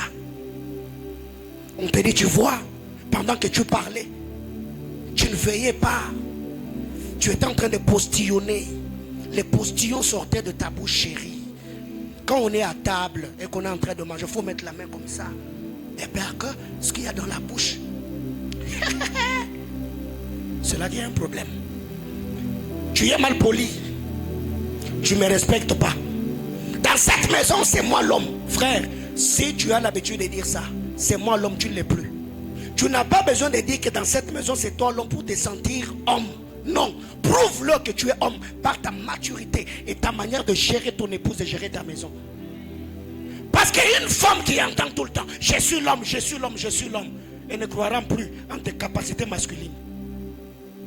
C'est moi l'homme, on ne parle pas comme ça. Oh papa, tu n'es pas parfait. Ceux qui savent qu'ils sont de grands destinés, ils ont un cœur docile. Ils écoutent. Je sais, oui, chérie, ok. Ah ok, c'est bon. C'est pourquoi je dis que dans nos familles, nous n'avons pas reçu toutes les informations qui doivent faire de nous de grands hommes dans la société. Certaines choses, nous les apprenons dans notre environnement, parmi les amis, même chez les amis. Par moment, il y a des gens jusqu'aujourd'hui, jusqu'à cet âge, je vois à la maison, vous n'avez jamais mangé avec des couverts. Comment tu as appris à manger avec les couverts? Et il y a d'autres personnes, quand il va, il répond à une invitation dans une salle de fête. Il ne se précipite pas pour manger. Il attend. Oh, toyebani.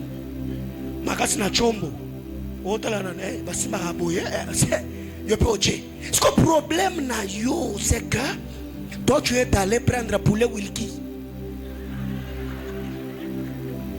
C'est poulet Wilkie là que tu as mis dans l'assiette là. Coupe poulet Wilkie. Papa, tu vas lutter dans le cuisse.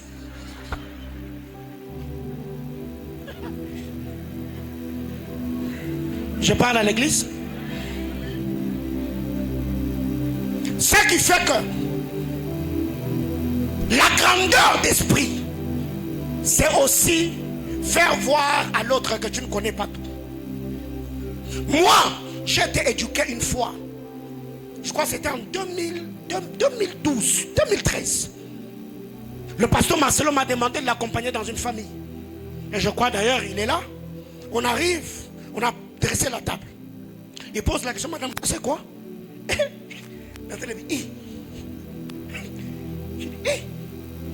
Lui aussi. Lui aussi. Maintenant, le problème avec toi, c'est que quand tu vas quelque part, tu fais toujours, tu donnes l'impression que tu connais déjà. Papa Ogolia Pima. On demande, maman, ça c'est quoi? C'est quoi ça? Ce n'est pas être moindre. C'est que dans la bataille d'harmonisation, il faut accepter les remarques et les corrections. Moi, je vous assure, il y a des moments comme ça, je crois, il y a de cela, à peu près 6 ans ou 7 ans. Un jour, j'ai fait un service prophétique. Non. On rentre à la maison. On me regarde, me dit, je ne t'ai pas reconnu aujourd'hui. Moi, j'ai dit, c'est que c'était glorieux. Et elle me dit, non. J'ai senti que tu étais trop sûr de toi-même. Je n'ai pas senti le cœur d'enfant de Dieu que j'ai toujours senti. Hey! Papa, comment digérer ça? De l'autre côté, on a piqué. Mais quand tu arrives, on te fait voir que ce que tu as fait là, ça ne devait pas se faire comme ça. Et tu as même envie de dire, est-ce que toi tu as déjà donné le nom de quelqu'un? Tu vois ce que ça fait? Accepte maintenant de t'humilier pour que l'autre se sentira considéré. Papa, au premier coup, elle est gâtée. Oh, je vous parle de ma vie. Je vous dis, ça n'a pas passé. J'ai dit non, toi tu es toujours comme ça. Après un jour, je prie. Dieu me dit, si tu veux aller loin,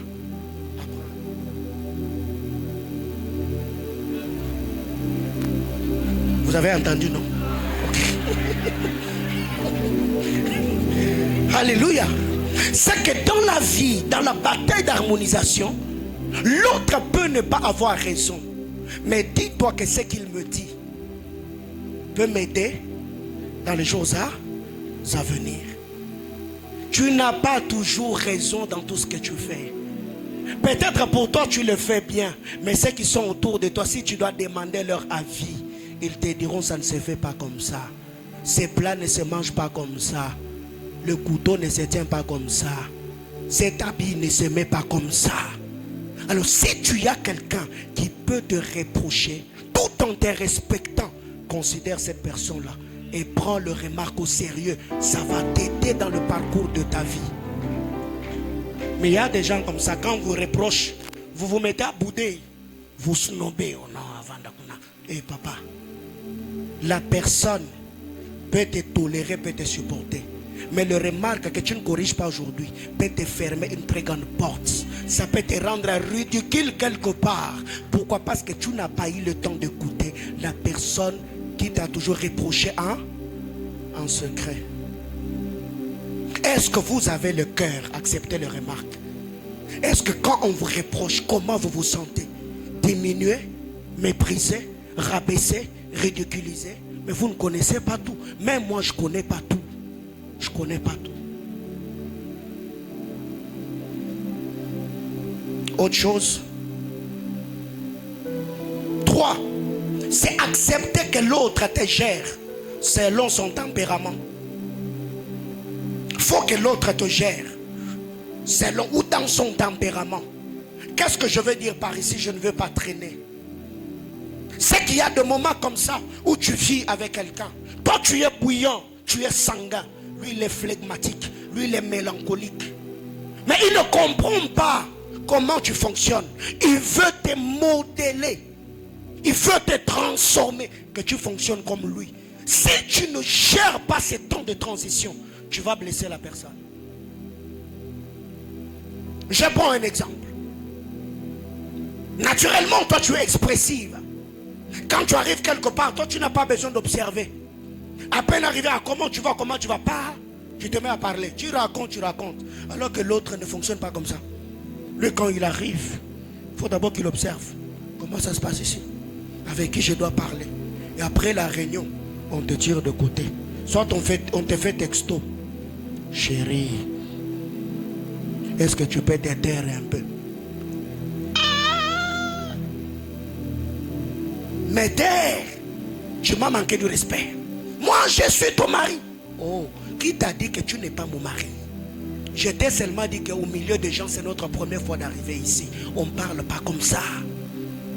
Tu as même commencé à tout dire. Tout ce qui se passe dans notre maison, tu as commencé à tout dire. Bien-aimé dans le Seigneur, vous devez savoir. L'ami de ton ami n'est pas nécessairement ton ami. Je parle à quelqu'un? Ok, l'ami de ton ami n'est pas nécessairement ton ami. Ce n'est pas parce que moi je t'ai présenté mon ami que nos problèmes à nous, tu vas commencer à dire à mon ami parce que je te l'ai présenté. Non. Il y a d'autres personnes qui ont blessé certaines personnes parce que vous ne savez pas comment vous devez gérer. La discrétion est une preuve de maturité. Moi et toi, on est en couple. Je te présente une amie. Je te dis, chérie, ça c'est mon ami. Ce n'est pas parce que je dis que c'est mon ami que tu dois commencer à prendre le problème que nous avons dans notre maison, tu exposes à mon ami. Non. Parce que tu ne sais pas comment nous nous gérons dans notre amitié. Mais les gens qui n'ont pas cette maturité, ce n'est pas parce que moi je t'ai dit que celui-ci, c'est mon ami, que directement, tout ce que nous faisons, nous deux, tu dois prendre. Non, non. Il faut apprendre à fermer le cercle. Si vous êtes amis, gérez votre relation. Mais ne me gérez pas dans votre relation. Ne parlez pas de nous dans votre relation. N'exposez pas nos confidences dans votre relation. Ça s'appelle maturité amicale. Je parle à l'église. Gérer l'autre selon son tempérament. Mais aussi, je crée un équilibre. Vous devez savoir que vous n'avez pas le même tempérament. Vous ne fonctionnez pas de la même manière. Aider l'autre, c'est le laisser lui, mais travailler certaines faiblesses qui peut le rendre ridicule. S'il est expressif, ne cherchez pas à faire de lui un flegmatique, un mélancolique alors qu'il est sanguin. Tu seras en train de le désorienter. Vois le bon côté de son tempérament, travaille-le. Mais le mauvais côté que tu n'apprécies pas, tu dois marteler là. Seigneur, quand tu chéris, quand mon ami, quand tu te mets à parler, par moments tu perds le contrôle. Tu dis au milieu des gens ce qu'on ne doit pas dire. Tu ne vois pas que ça peut t'exposer. Quand tu es en colère, tu ne sais pas te retenir. Est-ce que tu ne trouves pas? Mais aussi pour accepter ce genre de choses, il faut vraiment avoir un grand cœur. Alors, que faire? C'est là que je m'arrête. Que faire pour créer l'équilibre dans ce que nous avons appelé bataille d'harmonisation? Permets à l'autre d'être à ton complément. Permets à l'autre de te compléter. Laisse-lui un champ libre. Ça peut arriver que toi tu es fort dans le français parlé, l'autre est forte dans le français écrit. Laisse la personne être ton complément. Toi tu es fort peut-être en arithmétique, l'autre est forte en littérature. Laisse l'autre être ton complément. Toi tu sais aborder facilement les gens, qu'à faire de relations. Mais l'autre a la maturité de gérer les relations. Aide la personne à être à ton complément. Toi tu sais gagner l'argent, mais elle sait fructifier l'argent. Aide-la à être à ton complément. Complétez-vous. Dans la bataille d'harmonisation, complétez-vous. Ça fera beau et vous vivrez longtemps. Même les apôtres au temps de l'église, ils se sont dit, là où nous ne sommes pas d'accord, faisons quoi? Marchons ensemble. Là où nous ne sommes pas d'accord. Moi je crois au ministère de la femme. Le pasteur Israël ne croit pas au ministère de la femme. Là où nous sommes d'accord, marchons nous ne sommes pas d'accord, marchons ensemble. Je cherche à les gagner, ils cherchent à me gagner. Donc là où nous ne sommes pas d'accord, marchons ensemble. Ça va vous aider. Autre chose, comprends que tu es faillible et humilie-toi pour accepter l'aide de l'autre. Dans la bataille d'harmonisation, comprends que tu es faillible. Comprends que tu ne connais pas tout. Comprends que tu ne maîtrises pas tout. Humilie-toi et laisse l'autre t'aider. Laisse l'autre t'accompagner. Laisse l'autre te compléter. Bien-aimés frères, vous savez, depuis un temps, j'ai vraiment découvert que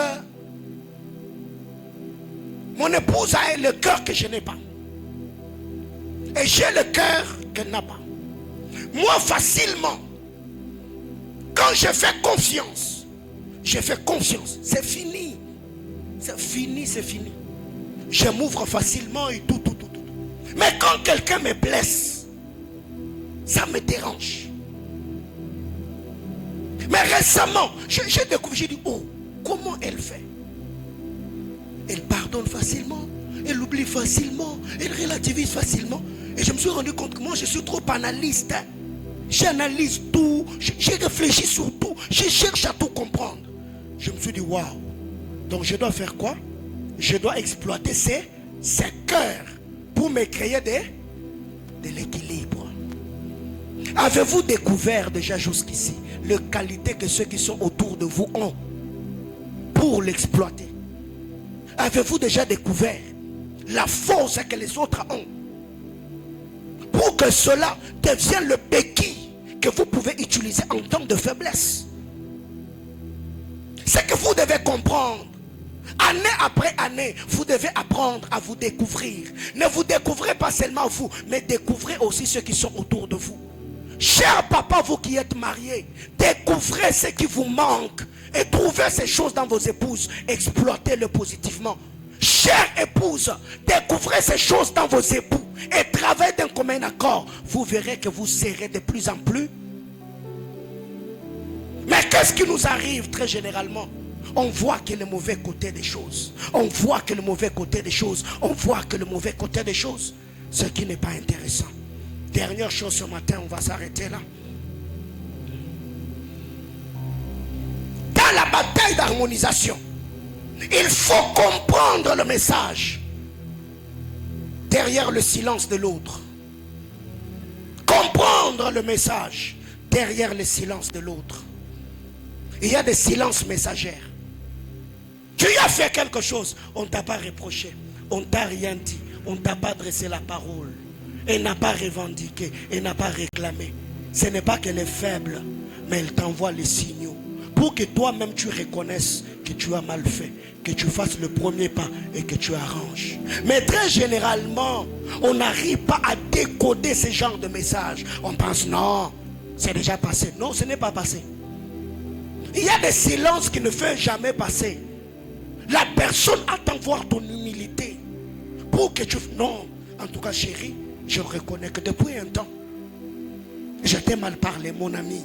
La fois passée, la manière dont je t'ai parlé, je reconnais que je ne t'avais pas bien parlé. Et je me suis rendu compte que depuis un temps, tu es devenue indifférente. Est-ce qu'à part ça, tu as autre chose à me reprocher? Et tu acceptes de t'asseoir pour qu'on te fasse l'exégèse, l'herméneutique et l'homilétique. Que tu t'asseyes. Déjà les hommes n'aiment pas ça.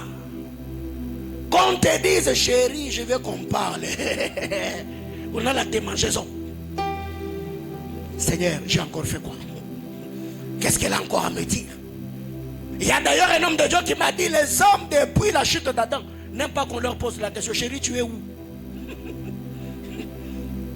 Voyez-vous, c'est que vous devez à un moment apprendre à décoder le message derrière le silence de l'autre.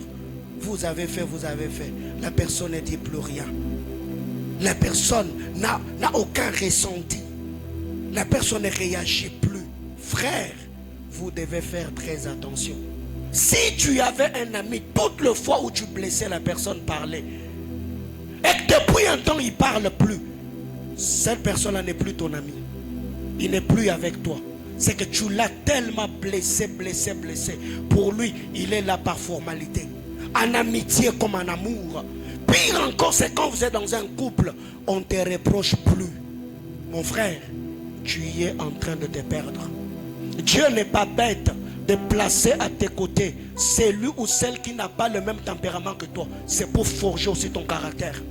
Ouais, tu peux être fort dans tel domaine, mais tu n'es pas un bon leader. Tu ne sais pas gérer les hommes. Tu peux gérer les hommes par l'autre. Moïse était bègue, mais Moïse a parlé par Aaron. Dieu, connaissant les faiblesses de chacun d'entre nous, il placera toujours quelqu'un à t'écouter pour t'aider, afin que tu deviennes une bonne personne. Que Dieu nous bénisse abondamment.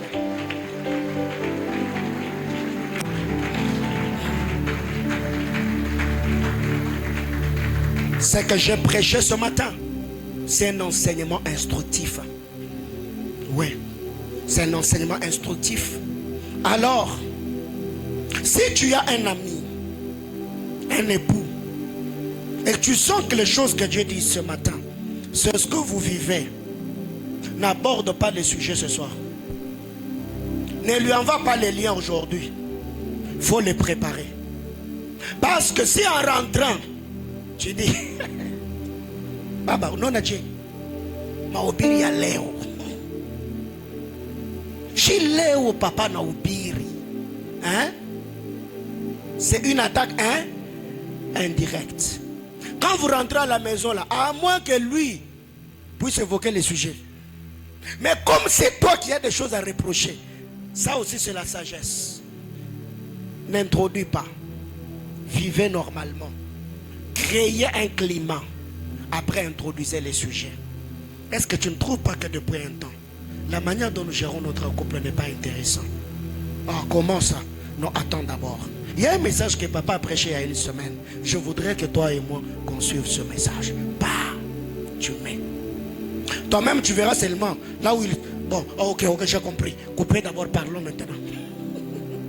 Parce qu'il sait que là où papa est en train de partir, il risquerait vraiment de toucher les vrais problèmes. Alors on coupe là, on part. Ce matin, je veux que l'on prie le Seigneur. Vous êtes ici, vous êtes en couple. Touchez seulement la main de votre époux ou de votre épouse. Nous allons prier ensemble.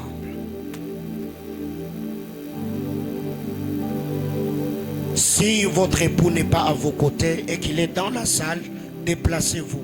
Allez là où il est, allez là où il est, touchez-la la main. Nous allons prier ensemble. Si vous êtes ici, vous êtes venus en famille, frères, sœurs, touche la main de membres de ta famille. Déplace-toi, va là où ils sont. Nous allons prier en famille ce matin. Nous allons implorer la grâce de Dieu ce matin. Ce n'est pas en vain que Dieu a envoyé ce message. Il y a des gens qui doivent se réconcilier après ces cultes. Il y a des couples que l'on doit sauver après ces cultes. Il y a des dialogues que l'on doit tenir après ces cultes. Il y a des entretiens que l'on doit avoir après ces cultes. Le Seigneur vous a parlé ce matin. Tu vas dire à Dieu, Seigneur, je prie. Je ne veux pas détruire ma vie.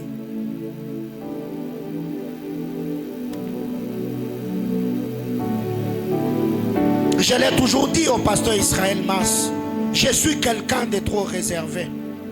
Lui, il est trop ouvert. Il fait facilement connaissance avec les gens, alors que ce n'est pas le cas avec moi. Beaucoup d'hommes de Dieu que je connais dans cette ville, je les ai connus par Israël Mas. Par lui, je lui ai dit, tu as une grâce que je n'ai pas. Et j'ai une grâce qu'il n'a pas. Alors je voudrais ce matin que quelqu'un lève la voix et prie le Seigneur. Je voudrais que tu dises à Dieu, à ma Père, ce matin, je prie. Aide mon couple. Si tu as un ami ici, tu sais vraiment que c'est ton ami. Tu peux aussi le tenir à la main. Prier ensemble avec lui. Il y a des amis qui sont des perles. Il y a des amis qui sont de bénédiction pour nous.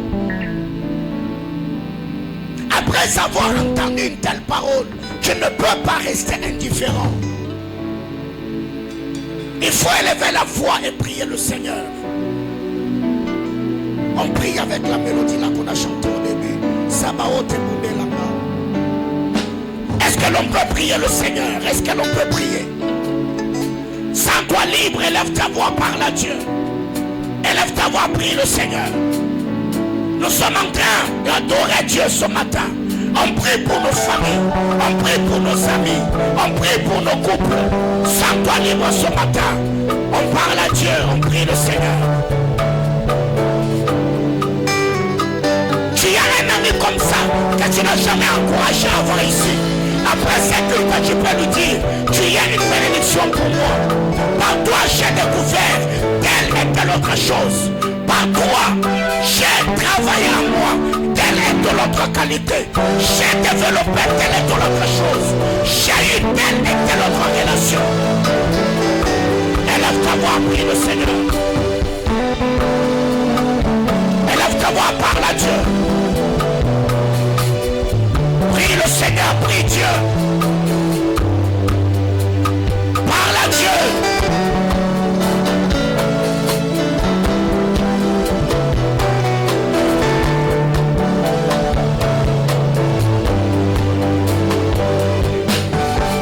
Nous sommes en train de prier. Seigneur, fais-nous grâce. Il y a des hommes d'eau que nous avons perdus par ignorance, par orgueil, par prétention. Ce matin, je prie à ma Père. Merci pour les amis que tu m'as donnés. Merci pour l'épouse que tu m'as donnée. Merci pour les enfants que tu m'as donnés. Merci pour les collaborateurs que tu m'as donnés. Par eux, tu m'as donné le cœur de paix. Par eux, tu as aiguisé mon leadership. Par eux, Seigneur, tu m'as façonné. Je prie au nom de Jésus. Adonai, le Dieu de grâce. Ce matin, Abba, je lève ma voix devant le trône de l'agneau. Bénissant ton Seigneur, proclamant tes offres. Alléluia, alléluia.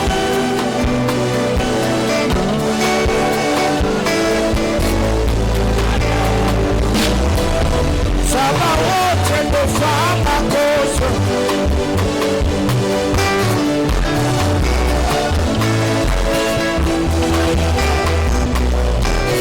Sabaoth mbundena.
Je vais prier le Seigneur.